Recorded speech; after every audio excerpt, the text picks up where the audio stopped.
This is a demonstration of the new Juke Coda Amplifier. This amp is a 1x12 combo. It features a Jensen neodymium speaker in stock configuration. You can order it with other speakers if you like. The amp that I have here is powered by 5881s. You can use 6L6 tubes instead if you prefer.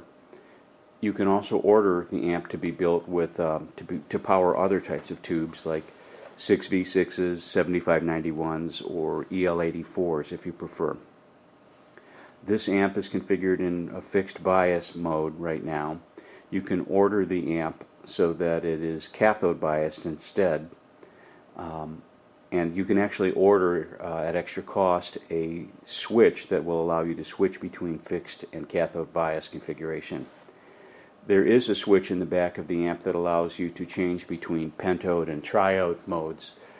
Pentode, you have more elements in the tubes working than in triode mode, so you get a little bit more volume, and the tone is a little different as well. I'll be using this guitar in this demonstration. This is a 1968 ES345, Gibson ES345 with regular stock humbucking pickups. The controls on the Juke Coda are laid out as follows. Over to the far left of the control panel, you've got the inputs, high and low. I'm plugged into the high right now. The guitar volumes are on about 7. That's the high. Now here's switching to the low input.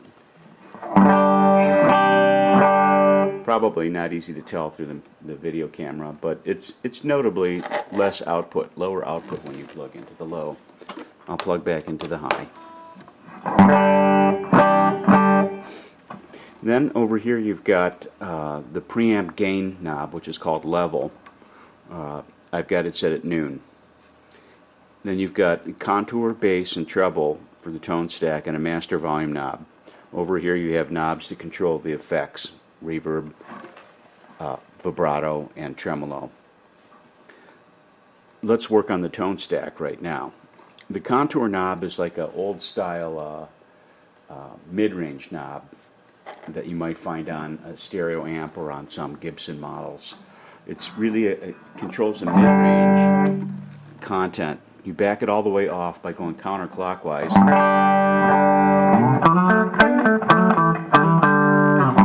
Get more of a scooped kind of sound. Go all the way clockwise. Get a little bit gainier, more mid-rangey sound. Thicker.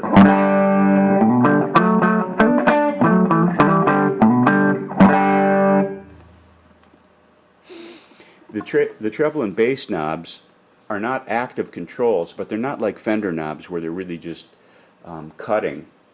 They cut when you go counterclockwise, and they actually boost the treble frequency on this knob when you go clockwise. And at 12 o'clock, it's like they're off. They're not doing anything.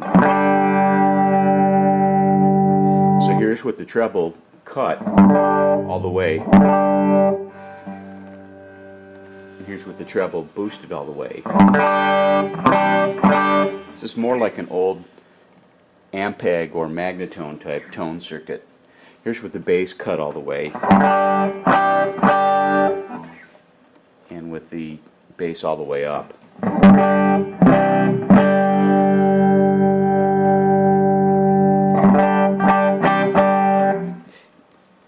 And my tone knobs, I have them, unlike most guitarists, I don't have them set all the way up at 10. I've got them set down at about 6.5 or so. So I've rolled off some of the frequency response on my pickups. And I think this amp works best when you do that. And it's kind of nice. It's a good idea, really, because this way you've got some headroom in terms of when you need more bite and treble, there's somewhere else to go beyond 10. It's not a Spinal Tap guitar, what can I say? Now, as far as gain levels go, you can get a good deal of gain out of the amp. Right now my volume knobs are on 7. really nice clean sound. But if I'm going to switch to the bridge pickup and dime it.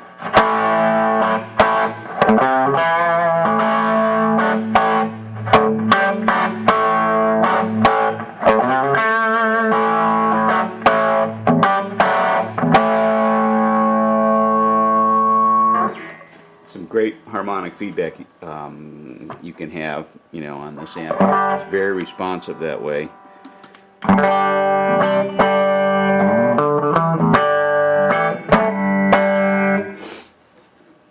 Now let's bring the preamp gain level up. I've got it at like 2 o'clock or so.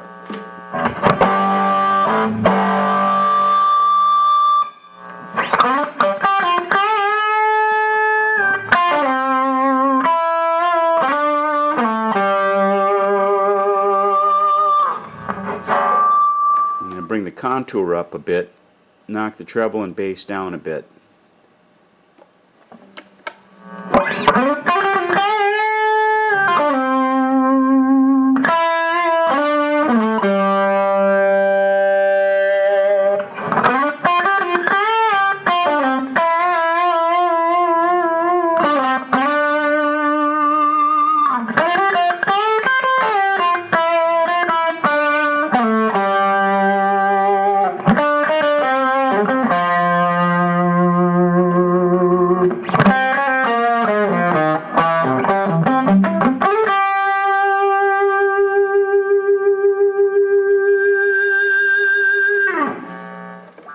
Very responsive. If I back the volume knobs on the guitar down,